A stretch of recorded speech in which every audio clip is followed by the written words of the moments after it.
ça. Alors, des jeux qu'on inventait.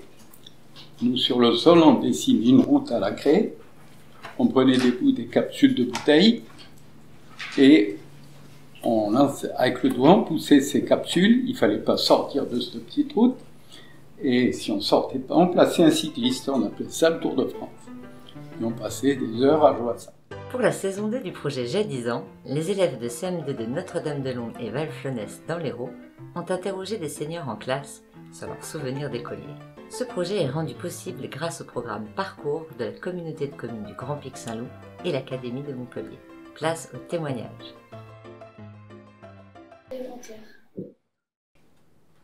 J'avais 10 ans, donc en 1960. En 1958. En 1955. Allez, moi aussi je réponds ? Oui. Ah bon, d'accord. Moi en 1968. En septembre 1965 jusqu'en juin 1966. En 1960. À l'école, quelles étaient vos émotions? À toi. Alors moi, mon émotion, en fait, c'est surtout quand il y avait des interros surprises, entre guillemets. Enfin, je sais pas si on peut appeler ça comme ça. Tu me l'as levé de la bouche, j'avais une grosse émotion, là. C'est-à-dire que quand on avait le matin, quand on arrivait, et puis qu'on avait un exercice qui n'était pas prévu, qu'on nous disait il faut le faire. Et que, bien sûr, j'avais pas révisé, parce que, voilà, alors donc, j'étais pas très à l'aise. Voilà, ça, c'était des grosses émotions. C'est une question compliquée, hein. Tout un panel d'émotions, tout plein. Déjà, comme disait Elisabeth tout à l'heure, on se regardait un petit peu entre filles. Oh, toi, t'as une jolie blouse, oh, c'est bien brodé. Parce qu'on portait la blouse, nous, à l'époque. On avait une blouse. Et on avait nos prénoms brodés. Ça aidait bien les instituts à l'époque, hein, d'ailleurs. Parce qu'ils n'avaient pas besoin de se rappeler les prénoms, c'était brodé sur la blouse. J'ai le souvenir d'avoir eu une maîtresse qui m'a beaucoup marquée. Elle s'appelait Evelyne Le Cygne. J'en ai gardé un très bon souvenir. Elle était passionnée aussi de littérature et de poésie. Et donc là, j'ai eu aussi des grandes émotions avec la découverte d'auteurs comme Verlaine, comme Rimbaud. Je ne sais pas si vous avez toujours au programme des poésies de ces auteurs. Et à mon âge aujourd'hui, il m'arrive encore aujourd'hui de relire certaines poésies. Voilà, donc la poésie m'a donné beaucoup d'émotions dans cette classe même, parce que c'est dans cette classe-là que j'étais avec cette institutrice qui m'a marquée et dont je me souviendrai, comme les autres élèves qui ont fréquenté cette école, tout le temps de ma vie, quoi. C'est très important, les instituteurs et les maîtres de primaire. Est-ce que le professeur était sévère?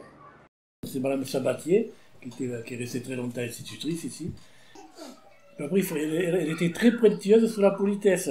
Si on la rencontrait dans la rue, il fallait dire « Bonjour madame ». Si une fois, je sais pas, un collègue n'a pas dit bonjour, et elle l'a attrapé, elle lui a dit, elle a été punie. On se tenait à carreau, mais quand même, on était heureux. Pour moi, il était sévère, en règle générale. C'était une maîtresse. Elle s'appelait Madame Thier. Oui, elle était sévère. Il fallait pas bouger en classe, il fallait écouter, il fallait s'appliquer, voilà. Et puis quand on rentrait, il fallait se mettre en rang par deux. Avant de rentrer en classe, il fallait montrer nos mains de recto verso pour voir si elles étaient propres. Il fallait se mettre debout à côté de notre bureau. Et puis, on attendait que la maîtresse, elle arrive sur sa petite estrade pour un peu être surélevée. Elle avait une petite estrade, elle était un peu surélevée. Il fallait attendre qu'elle nous donne l'ordre de s'asseoir, de sortir les cahiers, la trousse et compagnie. Ah ouais, c'était réglo. Oui, il y en avait qui étaient très sévères, plus sévères que d'autres. Et ça permettait de voir des mauvais exemples, quoi. J'avais des maîtresses sévères, et quand je suis arrivée en CM2, que j'ai changé de région, j'ai eu un super instituteur. C'était sa dernière année, puisqu'il partait à la retraite. Il était très, très gentil. Mais par contre, il y avait une rigueur. Le matin ou avant de rentrer en classe, on était en rang, fallait pas parler. Ils nous regardaient les mains. Il fallait absolument avoir les mains propres. Sinon, on allait se laver les mains, on rentrait pas en classe. Voilà. En classe, il y avait pas de mots, on levait le doigt. Enfin, il se faisait respecter. Mais c'était quelqu'un de très, très gentil. Oui. Quelle a été votre pire punition? La discipline était quand même un élément fondamental de notre fréquentation de l'école. Je me souviens que j'ai fait beaucoup de lignes. Ils nous donnaient des poèmes à copier, des tables de multiplication à copier, des règles de grammaire à copier. Voilà. On copiait beaucoup. Des lignes. Je ne dois pas parler en classe, je ne dois pas parler en classe. Des choses comme ça. Ça existe toujours? Oui. Ah. Après, les petites punitions, c'était les mains comme ça, et avec la règle en bois. Hein, mais ça, c'était pas une punition. Pour moi, c'était... Bon, j'avais fait une punition. La vraie punition, c'était la règle en bois, à genoux, et puis les bras comme ça. Là, au bout de 5 minutes, quand t'as 10 ans, t'as compris, tu recommences plus, t'as plus envie de retrouver cette punition. Dans le bonnet d'âne aussi, j'ai vu ça, le bonnet d'âne dans ce petit coin-là. Mais il fallait l'avoir fait pour le bonnet d'âne. Hein. Mais parfois, donc, j'ai fait des bêtises en étant enfant de chœur, par exemple. Une fois, je suis pas allé à la messe, il fallait. Et monsieur le curé, il m'a attrapé et il m'a puni. C'est même monsieur le curé. Il m'a fait copier la messe entière, en latin. Attention, c'est sérieux. Faisiez-vous du sport à l'école? Non. Non, c'était pas... Non. On commençait un peu à faire du sport, mais il n'y avait aucun moyen. Alors donc, on faisait un peu de la corde, vous pouvez monter à une corde, parce qu'elle existait. Il y avait l'instituteur, il avait installé effectivement une corde pour sauter, avec un tas de sable. Donc on pouvait s'entraîner à sauter la corde. Du sport à l'école, on en faisait très peu, parce qu'on sortait pas, très peu. Il n'y a que quand, moi qui courais un peu, il n'y a que quand il y avait des compétitions où on m'emmenait pour les compétitions. Sinon, je m'entraînais dans la cour de l'école, entre les murs de l'école, entre les deux murs. Je faisais des allers-retours. C'est la maîtresse et le maître qui nous faisaient faire la gymnastique. Mais c'était pas de la gymnastique comme on fait maintenant. Hein. On nous faisait courir, on bougeait un peu les bras, on faisait des mouvements. C'est tout ce qu'on faisait. Au fond de la cour, là où il y a l'école maternelle, c'était pas du tout comme ça. Il y avait pas c'était un préau dessous. Il y avait une corde et on montait à la corde, soit avec un nœud, soit lisse. Voilà. Étiez-vous dans une école mixte? Ben non, comme je l'ai déjà expliqué un peu, on n'était pas dans une école mixte. J'étais dans une école privée. Dans notre école, il n'y avait que des garçons. Les filles étaient dans un autre immeuble, qui n'était pas à côté. Et nous, on avait le cours qui était séparé aussi. On se voyait, mais on ne pouvait pas s'approcher. Et là, j'ai amené une photo là, de 1967, dans laquelle je suis en CE2, et on n'est que des garçons. Hein. Que des garçons. Est-ce qu'en cours de récré, vous espionnez quand même les filles? Ah ben sûrement, enfin, moi en particulier, oui, ah oui, oui, mais oui, bon, on recherchait si on n'avait pas une amoureuse ou, enfin, il faut pas le dire, je sais pas, enfin, oui, je pense que les garçons le faisaient, les filles le faisaient aussi, non, mais ça, on le faisait discrètement. Non, on se faisait passer des petits mots à travers le grillage avec les petits amoureux, on se faisait passer des petits... On vous donne des mauvaises idées. Ah, mais ça, il faut pas le faire, voilà. Il faut pas le faire. L'école, effectivement, des filles était collée. Quand la première fois que je suis rentré à l'école, c'était en maternelle, et il n'y avait plus de place, et il nous a mis quelques élèves dans l'école des filles. Alors, je ne vous dis pas le choc. Le choc.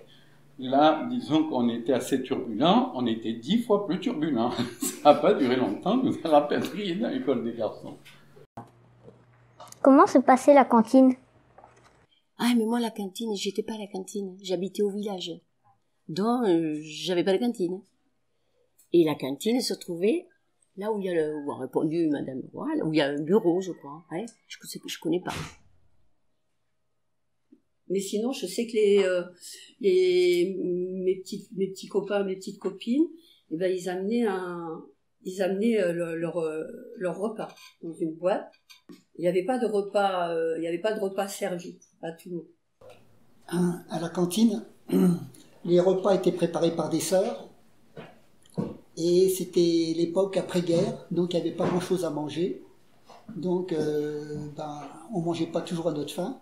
Et le soir, c'était systématiquement de la soupe. Alors, de la soupe, je vais vous dire, c'est pas la soupe que vous connaissez aujourd'hui. C'était du bouillon d'os. Donc, vous savez pas ce que c'est que du bouillon d'os. Vous demanderez à votre mère ou à des gens d'un certain âge, c'est de l'os à moelle. Dans du bœuf, dans les grands os, quand on les coupe, il y a de la moelle au milieu. Donc, c'était des os qui étaient coupés comme ça, que l'on faisait bouillir dans des grosses marmites, et avec du pain. Donc c'était du pain rassis. Et c'était ça le soir, le repas du soir. Souvenez-vous de votre meilleur ami ou pire ennemi?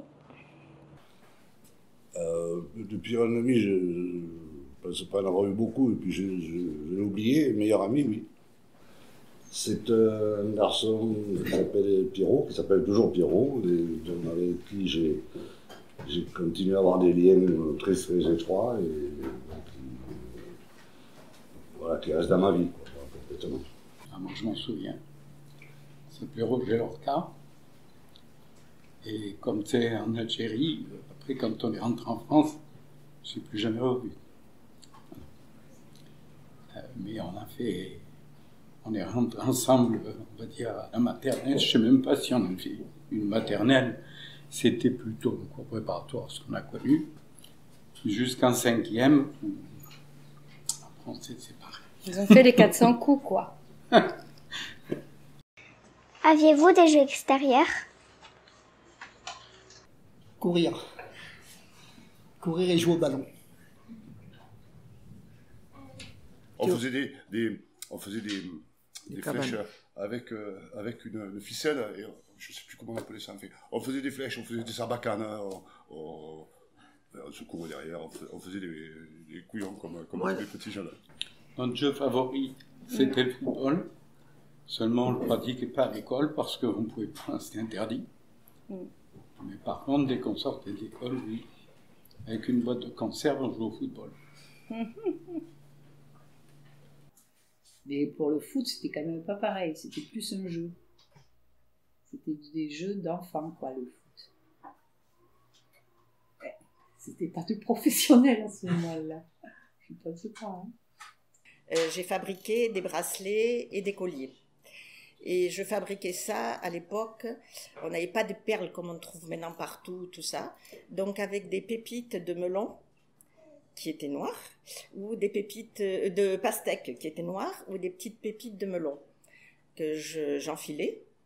Et après que je peignais suivant les couleurs. Et donc je distribuais ça aux copines, je m'en faisais et je faisais des choses comme ça. Et donc on retrouvait les copains et puis on allait jouer dans la campagne. On faisait des cabanes. Dans la rivière, on trouvait des végétaux, on fabriquait des arcs. Et ensuite, on allait balader, on faisait du vélo, puisqu'on n'avait pas besoin du vélo pour aller à l'école, mais le soir, on aimait bien aller faire du vélo. Et puis on jouait dans les rues, il y avait beaucoup moins de voitures, et on jouait beaucoup dans les rues du village. Qu'est-ce qu'il y avait aussi? Le traîneau, c'était c'était fait avec on appelle ça des rouleaux à billes, des rouleaux à billes. Et on prenait le traîneau à la descente. Il y avait 3 roues, une roue qui dirigeait, et derrière 2 roues, et à l'avant, ça, c'était le traîneau.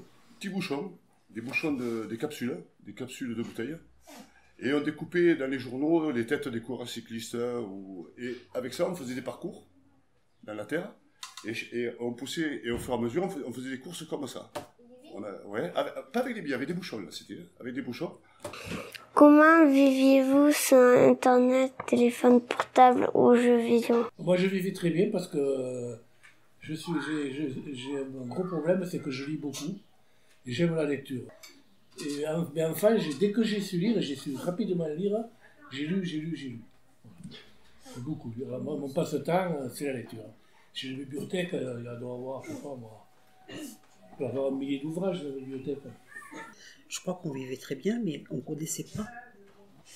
On lisait beaucoup, on s'amusait beaucoup en extérieur pour répondre à la précédente question. Dans les familles, quand la télé est arrivée, il y a beaucoup de familles qui n'avaient pas la télévision. Je crois que dans ma famille, on a eu la télévision, je devais avoir une 15aine d'années. On connaissait pas tout ça.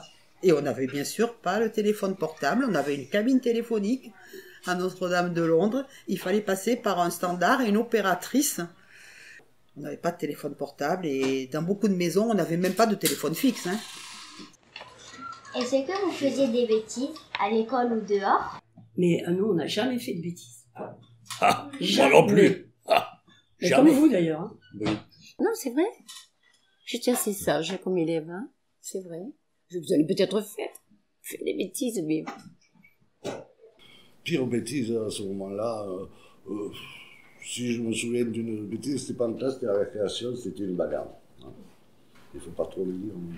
Bon, je vais vous le dire, parce qu'il faut être franc, mais il ne faut surtout pas faire ce que j'ai fait. La maîtresse me mettait des mots sur le cahier. Et ces mots, c'était moi qui les signais. J'imitais la signature de ma mère.